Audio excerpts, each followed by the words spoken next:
Like many of you, I haven't slept much these past many months. Among the many contributing factors to my sleeplessness, from ICE abductions of our neighbors to the video of a hostage digging his own grave, and images of hungry families in Gaza, there was one podcast interview that nestled its way into my consciousness and simply will not release its grip. It was an interview with Yuval Noah Harari, the Israeli historian and public intellectual. And before I share his words today, I want to say that if you, like me, are a person who's ever felt an ounce of pride in seeing Sapiens in a bookstore in Berlin or Tokyo or Dallas, Texas, a #1 international bestseller written by an Israeli Jew, then you at least need to hear his words. He has, I believe, earned our attention. Harari reflected on where the events of October 7th until now fit into the sweep of Jewish history. And here's what he said. This moment could be one of the biggest turning points in Jewish history, maybe the biggest since the fall of the temple in 70 CE, the Roman conquest. Because, he said, Judaism became the world champion in surviving catastrophes, but it never faced a catastrophe like we are dealing with right now, a spiritual catastrophe for Judaism itself. Today, we must talk about the spiritual catastrophe. But first, I want to say what I hope you all already know. I have no interest in triggering further pain and division in our already anguished Jewish hearts or our Jewish community. And the broader context of our times, if we're honest about it, makes it very hard to have this conversation. Because it feels these days like we're being pummeled by reports of anti-Semitic threats and violence, not only in DC and in Boulder, but in Athens and Venice and Melbourne. In northern Germany last week, a shop posted this sign, "Jews are banned from here. Nothing personal, not even anti-Semitism, I just can't stand you." So I'm relieved it's not personal. Over the summer, David and Eva and I were seated next to 2 Jewish couples in a restaurant in Paris. "You're Jewish," they said when they saw my Magen David. In America, they were very worried about our safety. "So what's your plan?" they wondered. "Our plan? Where will you go," they said, "when things get worse?" They went on to explain that every French Jew has a plan. It's not that it's imminent, they said, but it is clear to us that our children have no future in this country. As hostility toward Israel grows around the world, that world feels increasingly inhospitable to Jews. Here's just one story, something that happened to a friend of mine earlier this month, Yofi Tirosh. She's a civil rights activist and law professor at Tel Aviv University, and she was delivering an online lecture at Queens College. Now, the focus of Yofi's research is the rights of Israeli, Palestinian, and Bedouin women in Israel and the plight of women in Gaza these past 2 years, and the connection between misogyny and militarism. But she had barely begun to speak when attendees somehow turned on their mics and started shouting, "Kill the Jews and go back to Auschwitz," and blasting pornographic videos on the screen. There are 1,000 stories like Yofi's, many of them targeting the most outwardly visible and public Jews among us. Some of you are in this room.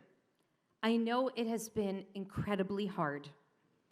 Add to that the more subtle but equally dispiriting realization that many of us have reluctantly reached, that too many otherwise decent and good people, even people that we know well and people we care about, share a peculiar moral blind spot. They cannot see Jewish pain. I do not want to feed that beast. All of this context makes it very difficult to speak. And yet it is imperative that we continue to, even when we know that the heat will come swiftly and relentlessly by those most aggrieved by what we say and those even more aggrieved by what we do not say. This is why my colleagues and I stand here week after week, and we do our best to speak from our own broken hearts, to try to give voice to the unspeakable. Because the rabbi's job is not to placate one constituency or another. It's not to remain parve or neutral enough so as not to agitate anyone at all. It is literally our job to transcend simple binaries and sentimental flag waving so that we can help our community engage in moral discernment. It is literally our job to be vigilant and clear-eyed about the headwinds against our people, all while holding those purporting to act in our name to the highest levels of scrutiny. To fail to speak now would render us complicit in the moral flatlining of faith, in turning religion itself, in the words of Rabbi Leonard Bierman, into a sedative, a tranquilizer, a drug. And to be clear, silence only contributes to a moral vacuum that is today being filled by people hell-bent on defending the indefensible on one side, and those fantasizing of our erasure on the other. So to not speak is a form of reckless endangerment. It is our moral responsibility to speak. So I hope, as I do today, that you will remember that I love deeply our Jewish people, and I love the people of Israel, among them my own beloved family, and many, many dear friends. And also, I love you. And I stand before you on this Rosh Hashanah with a heart that has been torn asunder by 2 years of grief and anguish and horror. And I know that Yuval Noah Harari is right, that what we are facing today is a spiritual catastrophe. And what is at stake is not just the future of the state of Israel, but the very soul of the Jewish people. There is no way around it. We can only now move through it. So let us speak. The state of Israel has been the most important Jewish project of modernity, the fulfillment of a quest for liberation and self-determination for a beleaguered people who yearned for 2,000 years to go home. The state, in its early years, was built by Jewish refugees from the ashes of Europe and those forced to flee Arab lands, people with literally nowhere else to go. This people, whose character was forged in exile, carried for 2,000 years both the tablets, Jewish sacred text and tradition, and the broken tablets of oppression and exile, powerlessness, persecution, and pogrom. The promise of the nascent state was both safety and agency, an opportunity to manifest in the public arena core Jewish values, central among them, the prophetic aspiration to build a society that is just, equal, and free. This value proposition was challenged by the outset, by the reality of an Arab population that also called that land home, and similarly yearned for liberation and self-determination. Despite Israel's many astonishing achievements over the decades, the last 2 years have laid bare some painful truths that have been begging for daylight for decades.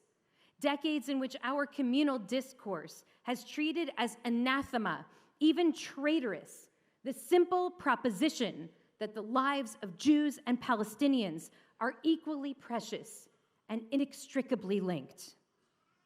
In reality, our Jewish community, which prides itself on robust debate and healthy disagreement, has, since 1967, largely failed to work the muscles of a robust Jewish moral thinking. And over the last 2 years, the ramifications of that moral atrophy, both in Israel and in the diaspora, have become inescapably evident.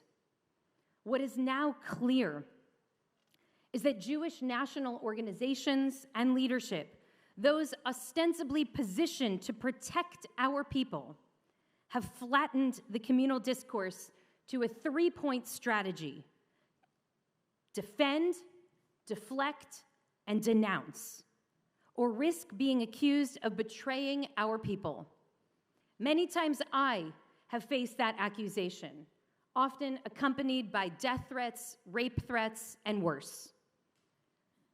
This was bound to lead to disaster, and today we are paying a terrible collective price, not only for the deterioration of our communal discourse, but the erosion of the Jewish moral sensibility. We must be honest now.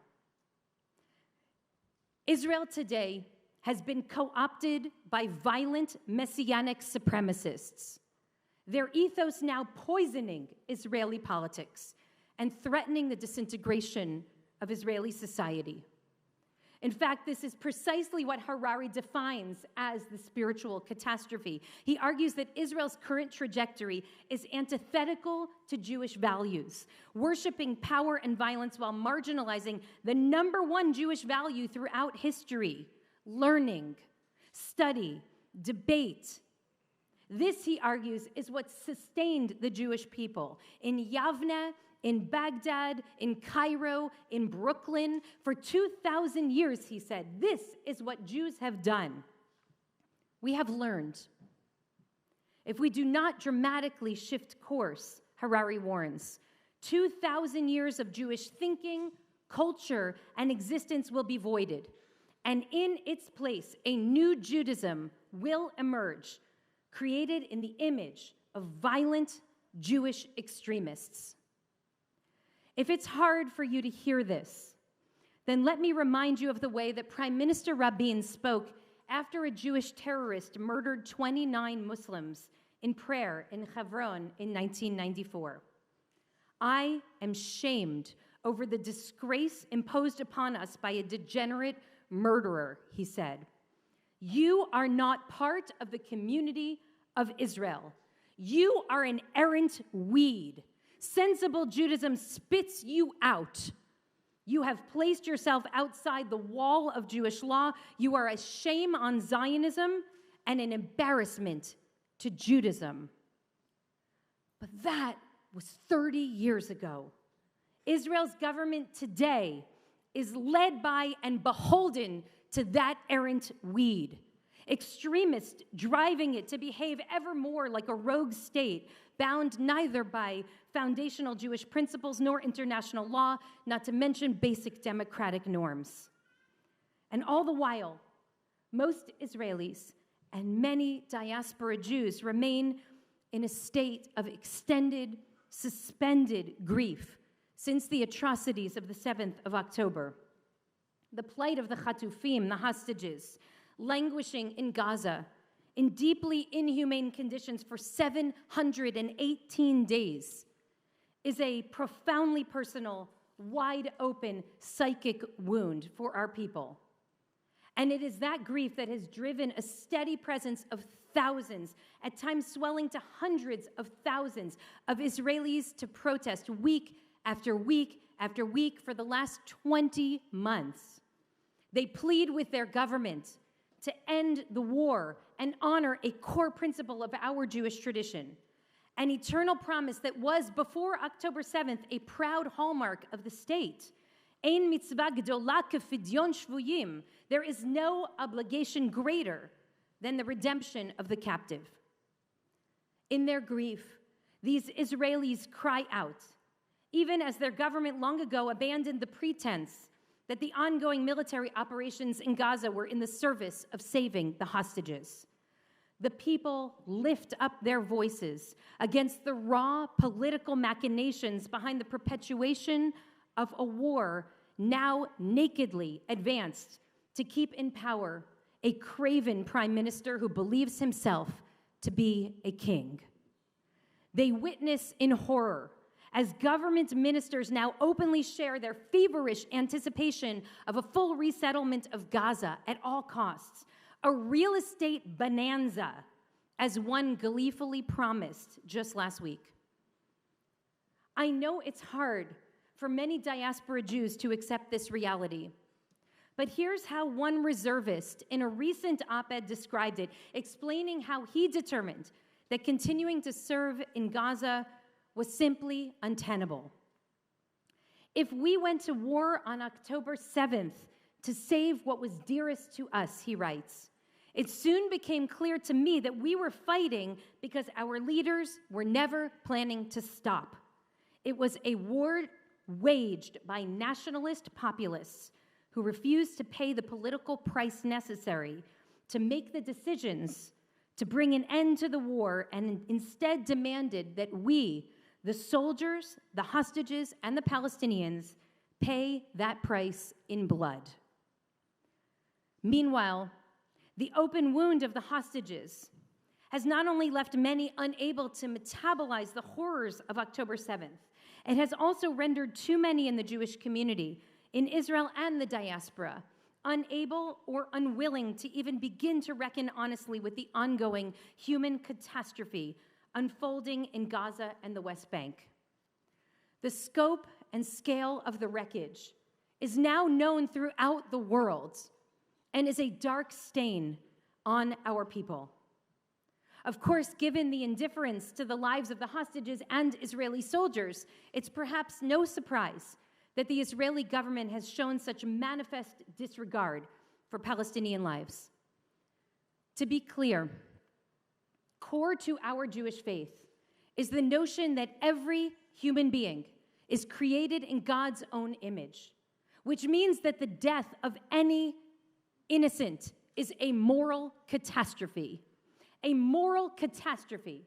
And yet the devastation continues to rain down on Gaza. And I must wonder, have those leaders completely divorced themselves from Jewish history, from our Jewish tradition?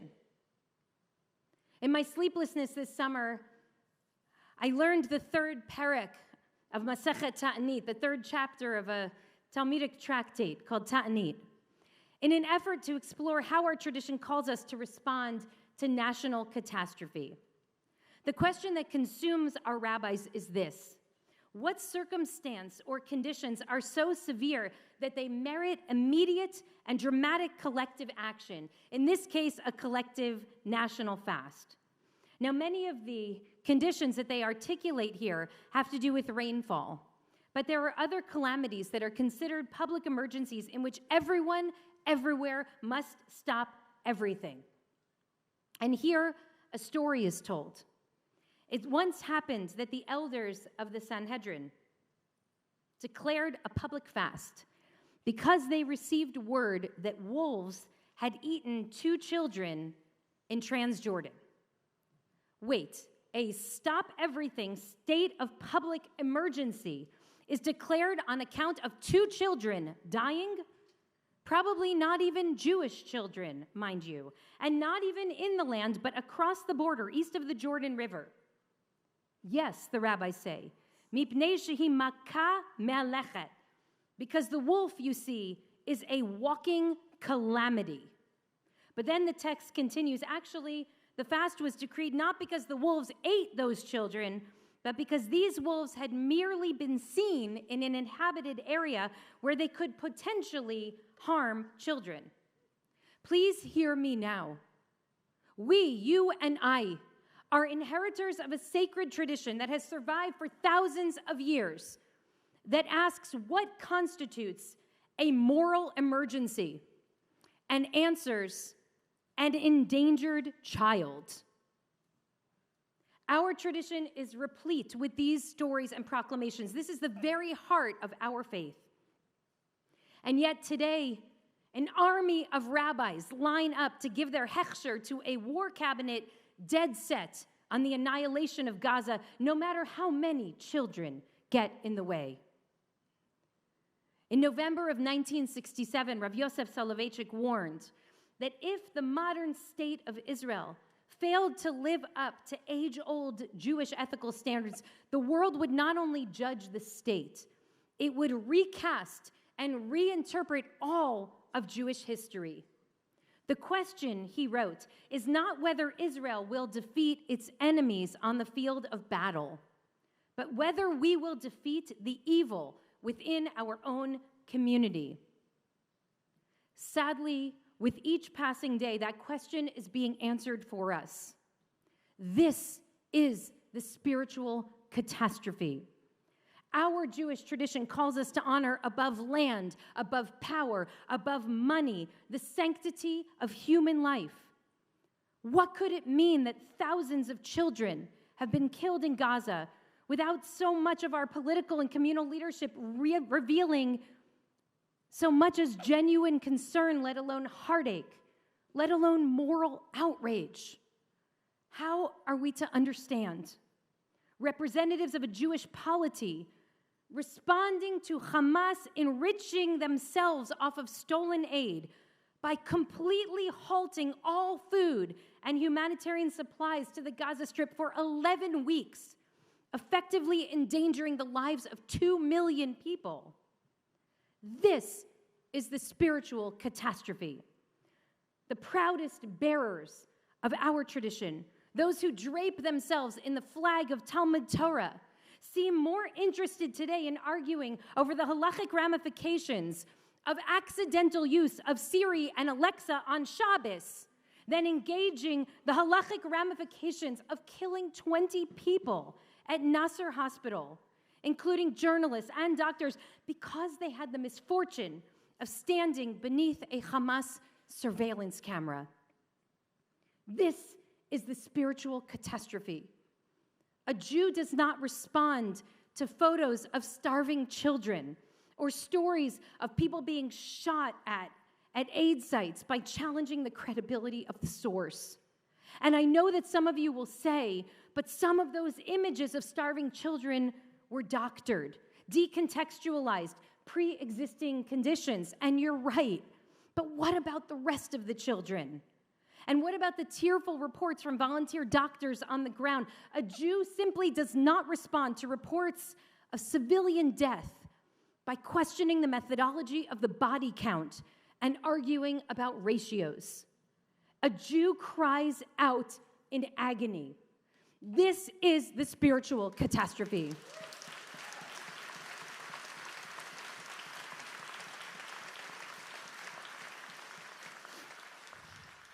I wake up every morning and I read the Israeli press.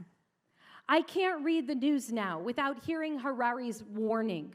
We are standing on the precipice of a Jewish future that is anathema to Judaism itself. The only comfort for me is Harari's parenthetical admission that this warning is, quote, not prophecy, but it is a distinct possibility. And here I remember our rabbis insisting that if we make a space the size of the head of a needle, the Holy One will stretch it wide enough for chariots to ride through. We must take today the small opening between prophecy and possibility and fight for a different outcome. In Dr. King's Beyond Vietnam, the sermon that he delivered at Riverside Church in 1967, he calls on religious leaders to move to the high grounds of a firm dissent based on the mandates of conscience and the reading of history. In that spirit, let me on this holy day register my dissent based upon the mandates of my conscience and my reading of Jewish history and our sacred text and tradition. I register my dissent against revenge as state policy, against the fevered pursuit of some messianic fantasy as a legitimate expression of our people's legitimate national aspirations. I register my dissent against a political leadership that has willfully foregone its obligation first and foremost to human life and human dignity, that mocks the mitzvah of redemption of the captive and seems to relish dividing our people one against the other. a leadership that has itself become makah mehalechet, a walking calamity.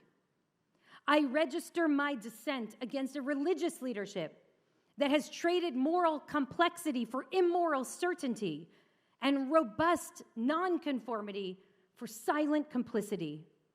I register my dissent against those who have co-opted the cause of the hostages as simultaneous signifiers of their own victimhood and virtue, while steadfastly backing the very government that has, in the words of the Hostage Family Forum, consciously decided to give up on the hostages in favor of endless war. I register my dissent against a pervasive heartlessness that occludes the humanity of the other.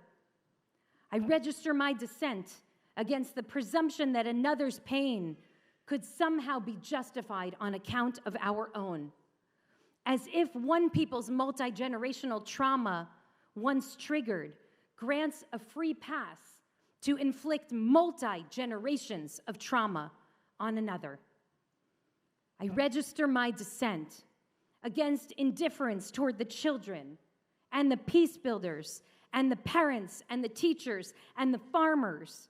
I register my dissent against those who conflate the people of Gaza with Hamas, just as I dissent against those who fail to distinguish between Jews and Israelis and the criminal leaders of the State of Israel. The fact of the pervasiveness of this kind of thinking in both camps, the fact of the pervasiveness of this kind of thinking does not make it any less racist. I register my dissent today against those who dare to condemn as an anti-Semite anyone mourning the death of Hind Rajab, the 6-year-old Palestinian child crying out, "Save me," after her entire family was killed as they attempted to evacuate Gaza City. And I register my dissent today against those who, in the name of justice, tore down posters of Ariel Bibas, his red hair and his Batman pajamas and snuggles with his baby brother Kfir, too humanizing, too threatening for those who live in a world only of villain and victim. I register my dissent against a diaspora that knowingly and unknowingly fuels the extremists in the region while drowning out the voices of the peace builders, those who wave banners of one team or another like we're in some sports arena, rather than lift up the collective call to a just and shared future for two peoples who are both victims of their violent extremist leaders and who both call that small, precious, sacred sliver of land home. I register my dissent against all of these things which distort and contort and pervert the soul of the people and the tradition that I so deeply love. Of course, there is another way, a way that emerges from deep within our Jewish tradition. So I ask you to join me now for a moment in doing what Jews have for thousands of years done best, from Yavne to Baghdad to Brooklyn to Los Angeles, working through minor textual anomalies to uncover moral and spiritual answers to the question of how one ought to live in painful and complex times. Now remember that Deuteronomy is Moses' very long final message to the Israelite people, his ethical will as they stand at the edge of the promised land, near the end of their long walk toward freedom. In chapter 2 of Deuteronomy, Moses recalls that God commanded the people to cross the border and declare war on Sihon, king of Heshbon. Begin the war, engage him in battle, God said. But what does Moses actually do? Having received an explicit command from God to make war, Moses instead sends messengers to King Sihon with divrei shalom, with an offer of peace. God instructs him to make war. Moses does everything in his power to make peace. And then 20 chapters later, we read the following. When you approach a city to attack it, it is incumbent upon you that you instead call out to it in peace. This is absolutely astonishing.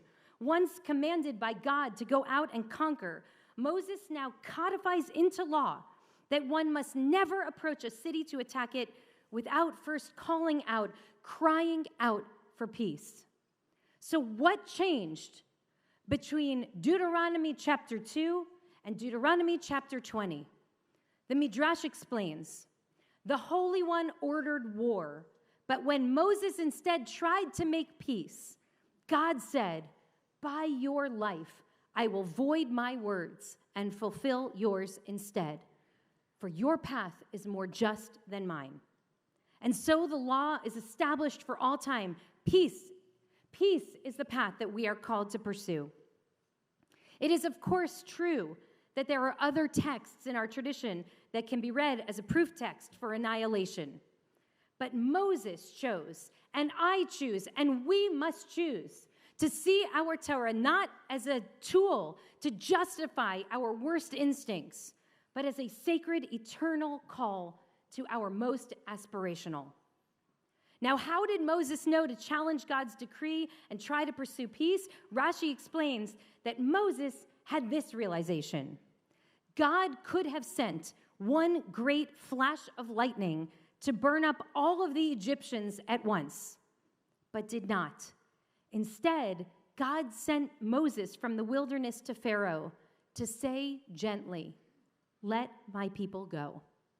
In other words, it was God's own mercy toward the Egyptian oppressors of the Israelite people that taught Moses that we are called first and foremost to be people of mercy, people who strive for peace. It is important that we are honest here, that our enemies may still choose war. And today we face a formidable foe who has repeatedly expressed its intent to repeat the massacres of the 7th of October again and again and again. Our enemies may still choose war, but we, like Moses, must nevertheless always strive for peace.